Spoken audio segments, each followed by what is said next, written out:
400 ವರ್ಷದಿಂದ ಏನು ಚಾಮರಾಜ ಒಡೆಯರ್ ಸಂತತಿ ಇದು ಬಂತು, ಒಂದಿಂದನೂ ಅವ್ರದ್ದೇ ಅದೇ ಆಗಿದೆ. ಈಗ ನೀವು ಬಂದ್ಬಿಟ್ಟು ನಂದು ಅಂದರೆ ಹ್ಯಾಕೆ ಸಾಧ್ಯ? ತಾತ ಮುತ್ತಾತ ಕಾಲದಲ್ಲೇ ಯಾವುದೋ ಒಂದು ಇದಿಷ್ಟು ಆಸ್ತಿ ಇಟ್ಕೊಂಡಿದ್ದೀವಿ, ಸೀರೆ ಹೊತ್ತಿಸ್ಕೊಂಡು ನಂದು ಅಂತ ತೋರಿಸಿದ್ರೆ ಇದು ರಾಜರ ಆಸ್ತಿ, ಅವ್ರ ಆಸ್ತಿ, ಇದು ಇವ್ರದ್ದು ಅನ್ನೋ ಮಾತೇ ಬರೋದಿಲ್ಲ.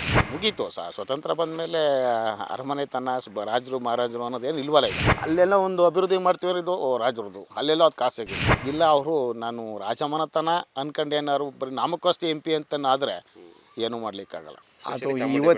ಅದು ಇವತ್ತಿಂದಲ್ಲ, 400 ವರ್ಷದಿಂದ ಏನು ಚಾಮರಾಜ ಒಡೆಯರ್ ಸಂತತಿ ಇದು ಬಂತು, ಒಂದಿಂದನೂ ಅವ್ರದ್ದೇ ಅದೇ ಆಗಿದೆ.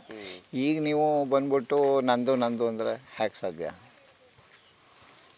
ಈಗ ಫ್ಯಾಮಿಲಿ ಮ್ಯಾಟರ್ಸೆಲ್ಲ ತಗೊಂಡ್ರೆ ನಮ್ಮ ತಾತ ಮುತ್ತಾತ ಕಾಲದಲ್ಲೇ ಯಾವುದೋ ಒಂದು ಇದಿಷ್ಟು ಆಸ್ತಿ ಇಟ್ಕೊಂಡಿದ್ದೀವಿ. ಅದು ಇವಾಗ ಯಾರೋ ಹೇಳೋಕ್ಕೆ ಹೋಗಲ್ಲ, ಯಾರೋ ಬಂದು ನಮ್ಮದು ಅಂತ ಹೇಳ್ಬಿಟ್ಟು ಸೀರೆ ಹೊತ್ತಿಸ್ಕೊಂಡು ನಂದು ಅಂತ ತೋರಿಸಿದ್ರೆ ಹೇಗೆ ಬಿಡೋಕ್ಕೆ ಸಾಧ್ಯ? ಈಗ ಅದು ಯಾವುದೋ ಫೇಸ್ಬುಕ್ಕಲ್ಲಿ ಯಾವುದೋ ಒಂದು ಇದು ತೋರಿಸಿದ್ರು, ಮನೇಲಿ ಚೆನ್ನಾಗಿ ಆಟ ಆಡ್ಕೊಂಡು ಮನೆಯಲ್ಲಿ ಸಂಸಾರ ನಡೀತಾ ಇದೆ, ಬಂದು ಎಲ್ಲರೂ ಬಂದು ಬಟ್ಟೆ ಹರಿದು ಹಾಕೋದು, ಕೋಲಾಟೋದು, ಎಲ್ಲ ಮಾಡೋದು ತೋರಿಸೋದು. ಅದು ಏನೋ ಶೂಟಿಂಗ್ ಪರ್ಪಸ್ಗೋ ಅಥವಾ ಪಾಪ್ಯುಲಾರಿಟಿ ಪರ್ಪಸ್ಗೋ ಮಾಡಿದ್ದಾರೆ. ಬಟ್ ಅದರಲ್ಲಿ ಸತ್ಯ ಇದೆ. ಅದನ್ನು ಯಾರು ನೋಡ್ತಾರೆ? ಈಗ ನಾವು ಅಷ್ಟೇ, ನೀವು ನೋಡಿದರೆ, ಎಲ್ಲರೂ ನೋಡಿ, 4 ಜನನೂ ನಾವು ನೋಡಿದ್ದೀವಿ. ಅದನ್ನು ನೆಕ್ಸ್ಟ್ ಅದನ್ನು ಬಿಟ್ಟಾಕ್ಬಿಟ್ಟು ಬೇರೆದೇನು ಯಾವುದೋ ತಮಾಷೆಯಾಗಿರೋದು ಬರುತ್ತಾ, ತಮಾಷೆ ಅಂಡರ್ಲೈನ್ ಮಾಡ್ಕೊಳ್ಳಿ, ತಮಾಷೆ ಮಾಡಿಕೊಂಡು ಅದನ್ನು ಬಿಟ್ಬಿಡ್ತೀವಿ. ಅದನ್ನು ನಿಜ ಅಂತ ಯಾರು ಒಪ್ಕೋತಾರೆ? ನಾನು ಹೇಳಿದ್ದು ಅರ್ಥ ಆಯಿತು ಅನಿಸುತ್ತೆ ನಿಮಗೆ. ನಾನು ಯಾವುದನ್ನು ದೃಷ್ಟಿಯಲ್ಲಿ ಇಟ್ಕೊಂಡು ಮಾತಾಡಿದ್ದೀನಿ ಅಂತ ನಿಮಗೆ ಗೊತ್ತಿದೆ. ಯಾರು ಹೇಳ್ತಾರೆ ಅವಾಗ? ಈಗ ನಿಮ್ಮ ಮನೇಲೇ ಆ ಥರ ಪರಿಸ್ಥಿತಿ ಆಗಿದ್ದರೆ ಆಗೋದು ಬೇಡ. ಆದರೆ ನಿಮ್ಮ ತಂದೆ ನಿಮ್ಮ ಮಕ್ಕಳು ಅವರೆಲ್ಲ ಅದನ್ನು ಒಪ್ಕೊಳ್ಳೋಕೆ ಸಾಧ್ಯ? ನೀವೇ ಅದನ್ನು ಒಪ್ಕೋತೀರಾ? ಜರ್ನಲಿಸ್ಟ್ ನೀವೇ ಅದನ್ನು ಒಪ್ಕೋತೀರಾ? ಸರ್, ಈಗ ನಿಮ್ಮಲ್ಲಿ ಕೇಳ್ತಿರುವಂಥದ್ದು ಒಂದು ತಪ್ಪಿದೆ, ಅದನ್ನು ತಪ್ಪಿದೆ, 100% ತಪ್ಪಿದೆ. ಯಾಕೆ ಕೊಡಬೇಕು? ಪ್ರಜಾಪ್ರಭುತ್ವ ಅನ್ನೋದು ಬಂದ ಮೇಲೆ ಇದು ರಾಜರ ಆಸ್ತಿ, ಅವ್ರ ಆಸ್ತಿ, ಇದು ಇವ್ರದ್ದು ಅನ್ನೋ ಮಾತೇ ಬರೋದಿಲ್ಲ. ಯಾಕಂದರೆ ಕಂಪ್ಲೀಟ್ ಸರ್ಕಾರ ಅನ್ನೋದು ಬಂದ ಮೇಲೆ ಸರ್ಕಾರನ ಅಭಿವೃದ್ಧಿ ಮಾಡ್ತಾಯಿತ್ತು. ಈಗ ನಾವು ಕೆಲವೊಂದು ಪ್ರವಾಸಿ ತಾಣಗಳಿಗೆ ಹೋಗ್ತೀವಿ, ದೇವಸ್ಥಾನಗಳಿಗೆ, ಅಲ್ಲೇನಾಗುತ್ತೆ, ಅಲ್ಲಿ ಅಭಿವೃದ್ಧಿ ನೋಡಿದಾಗ ನಮಗಿಲ್ಲಿ ಭಾಳ ಬೇಜಾರಾಗುತ್ತೆ. ಈ ಚಾಮುಂಡಿ ಬೆಟ್ಟ ಆಗಿರ್ಬೋದು, ಉತ್ನಳ್ಳಿ ಆಗಿರ್ಬೋದು, ಎಲ್ಲವೂ ಅಷ್ಟೇ. ಇಲ್ಲೇನು ಅಂತಂದರೆ ಒಂಥರ ಅವ್ರದ್ದೇ ಓನ್ ಆದಂಗೆ.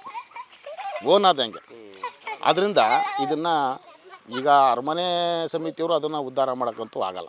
ಯಾಕಂದರೆ ಅವ್ರ ಹತ್ರ ಅನುದಾನಗಳೆಲ್ಲ ಕಡಿಮೆ ಇರೋದ್ರಿಂದ ಸರ್ಕಾರ ಅದನ್ನು ಮುತುವರ್ಜಿ ತಗೊಂಡು ಸರ್ಕಾರನ ಅಭಿವೃದ್ಧಿ ಮಾಡಬೇಕು.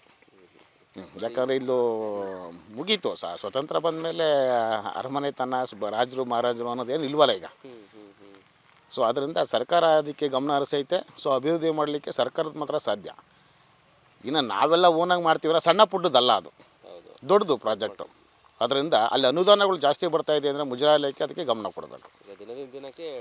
ಡೆವಲಪ್ಮೆಂಟ್ ಆಗಬೇಕು. ಅಲ್ಲೇನು ಒಂದು ಉಳ್ಕೊಳ್ಳಿಕ್ಕೆ ವಸತಿ ಗೃಹ ಎಲ್ಲ ಅಕ್ಕಪಕ್ಕ ಸಿಟಿ ಇರೋದ್ರಿಂದ ನೋಡಿ, ಎಲ್ಲ ಕಡೆ ನಾವು ದೇವಸ್ಥಾನಗಳಿಗೆ ಹೋಗಿದ್ರು ದೇವಸ್ಥಾನದೇ ಟ್ರಸ್ಟು ತುಂಬಾ ವಸತಿ ಗೃಹಗಳು ಇರುತ್ತೆ, ನೀರಿರುತ್ತೆ, ಸ್ನಾನಕ್ಕೆಲ್ಲ ಅನುಕೂಲ. ಇವನ್ ಮಾದೇಪನ ಬೆಟ್ಟಕ್ಕೆ ಹೋದ್ರೂ ಸರಿಯಾಗಿ ವ್ಯವಸ್ಥೆಗಳಿರಲ್ಲ ಕೆಲವು ಬೇಸಿಗೆ ಟೈಮಲ್ಲಿ. ಇದನ್ನು ಅತಿ ಹೆಚ್ಚು ಅಲ್ಲಿಗೆ ನೀರಿನ ವ್ಯವಸ್ಥೆ ಇಲ್ಲ ಚಾಮುಂಡಿ ಬೆಟ್ಟದಲ್ಲಿ. ಅಕ್ಕಪಕ್ಕ ಯಾವುದೂ ಇಲ್ಲ. ಅಲ್ಲಿ ಮಾಡಲಿಕ್ಕೆ ಅಂದರೆ 108 ಕೊಕ್ಕೆಗಳು. ಅಲ್ಲೆಲ್ಲ ಒಂದು ಅಭಿವೃದ್ಧಿ ಮಾಡ್ತೀವಿ, ಇದು ರಾಜರದು, ಅಲ್ಲೆಲ್ಲ ಅದು ಖಾಸಗಿದ್ದು. ಅದು ಹಂಗೆ ಅಲ್ಲವರು ಅವ್ರವ್ರದ್ದು ಅಂತ ಬಂದರೆ ಅಭಿವೃದ್ಧಿ ಆಗೋದೆ ಅವಾಗ ಅಲ್ವಾ? ಅಭಿವೃದ್ಧಿ ಆಗೋದೇ ಇಲ್ಲ. ನಾವೆಲ್ಲರೂ ಅಲ್ಲಿ ಹೋಗ್ತೀವಿ ಅಂತ ಅಂದಾಗ ಯದುವೀರೊಡೆಯವರು ಕೂಡ ಸ್ಪರ್ಧಿಸಿದ್ರು, MP ಕೂಡ ಆಗಿದ್ದಾರೆ. ಹಾಗಾಗಿ ಸೊ ಅವರು ಗಮನ ಕೊಟ್ಟು ಇದು ಸರ್ಕಾರದ್ದು ಎಲ್ಲ ಸಾರ್ವಜನಿಕವಾಗಿ ಸೇರಿರ್ತಕ್ಕಂಥ ಸೊತ್ತು, ಇಲ್ಲಿ ಅಭಿವೃದ್ಧಿ ಮಾಡಬೇಕು ಅನ್ನೋ ಹುಮ್ಮಸ್ಸು ಅವ್ರಿಗೆ ಬಂದರೆ ಖಂಡಿತ ಅದು ಒಳ್ಳೆಯದಾಗ್ತದೆ. ಇಲ್ಲ ಅವರು ನಾನು ರಾಜಮನೆತನ ಅನ್ಕೊಂಡು ಏನಾದ್ರು ಬರೀ ನಾಮಕೋಸ್ತಿ MP ಅಂತನಾದರೆ ಏನೂ ಮಾಡಲಿಕ್ಕಾಗಲ್ಲ. ಯಾಕಂದರೆ ಅಲ್ಲಿಂದ ಶ್ರೀಕಂಠ ದತ್ತ ಅವರು ಬಂದಾಗೂ ಮೈಸೂರು ಅಂಥ ಅಭಿವೃದ್ಧಿ ಏನೂ ಕಂಡಿರಲಿಲ್ಲ.